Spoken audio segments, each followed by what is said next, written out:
생활형 숙박시설의 오피스텔 전환의 문제점은 무엇이냐? 단순히 생활형 숙박시설을 오피스텔로 전환을 한다고 해서 해결되지 않는 점들이 너무나 많았던 거죠. 학교를 보내는 그 학령 인구를 측정하지 않았고 공공 기반 시설 같은 것들을 미리 준비하지 않았고 가장 큰 문제가 주차장을 오피스텔처럼 갖추지 않았어도 됐다라는 것이 가장 큰 문제가 되는 거죠. 지역의 주차난도 일으킬 수 있을 것이고 문제가 되는 것이 너무나 많다 보니까 지자체는 바로 용도 변경을 해줄 수가 없던 거죠.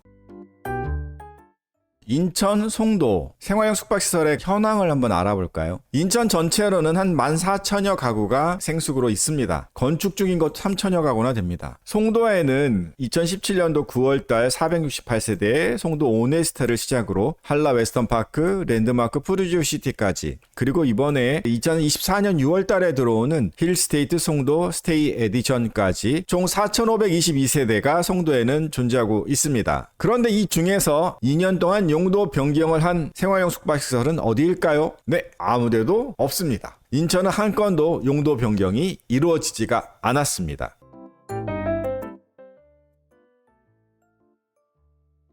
현재 생활형 숙박시설을 어떻게 할 것이냐, 지자체의 어떤 협력이 있어야겠습니다만 요즘 한참 이슈가 되고 있는 공급 부족에 대안이 될 수 있지 않을까 하는 제안들이 나오고 있습니다. 최근 부동산 인허가라든가 착공 실적이 굉장히 낮아졌잖아요. 그러니까 2, 3년 후에 또 부동산 공급 부족으로 가격 상승에 대한 우려가 커지면서 그냥 생숙을 전환하지 말고 주거용으로 등록해서 세금을 내게 하자, 뭐 이런 식의 대안을 제시하고 있는 사람도 있습니다. 공급 부족의 대안으로서 생활형 숙박시설을 이용하자, 이런 의견도 있습니다.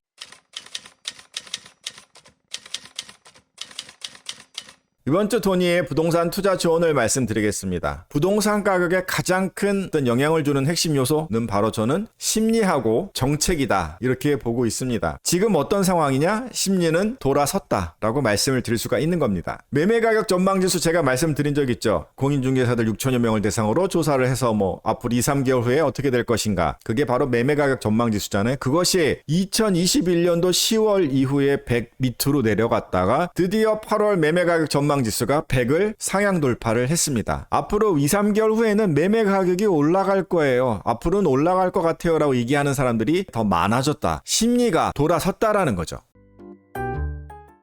그럼 정책을 볼까요? 정책은 어떠냐? 정책은 지금 가계대출 문제를 자꾸 이슈화하고 있습니다. 50년 만기 주택담보대출, DSR을 산정하는 그 기간을 갖다가 50년에서 40년으로 줄이자, 막 그런 식으로 지금 압박을 하고 있죠. 지금 웬만한 뉴스 전부 그거 아닌가요? 그리고 특례보금자리론에서 보면은 일반형이라고 그래가지고 부부합산 소득이 1억을 넘거나 또는 일시적인 2주택자도 가능했었던 이 특례보금자리론을 중단시킨 거죠, 바로. 이번 달 26일까지만 특례보금자리론 신청이 가능하다고 해요. 이렇게 심리는 오르고 있는데 너무 오르니까 정책으로 다시 누르고 있다, 그런 분위기라는 거죠.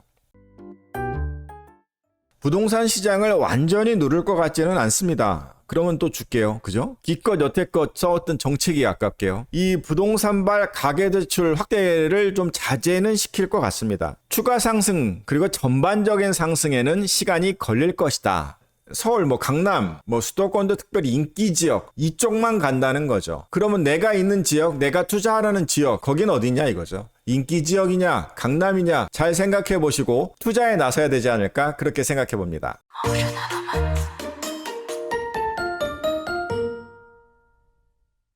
한 주간도 여러분들이 많은 관심 속에 전화도 주시고 연락도 주시고 많이 의견 내주고 계십니다. 다음 주에도 좀 더 좋은 이슈, 꼭 필요한 이슈를 잘 물어다가 여러분들께 풀어드리겠습니다. 그러면 다음 주에 또 뵙겠습니다. 고객님만의 부동산 전문 매니저 송도투데이 부동산 도니투데이였습니다. 감사합니다.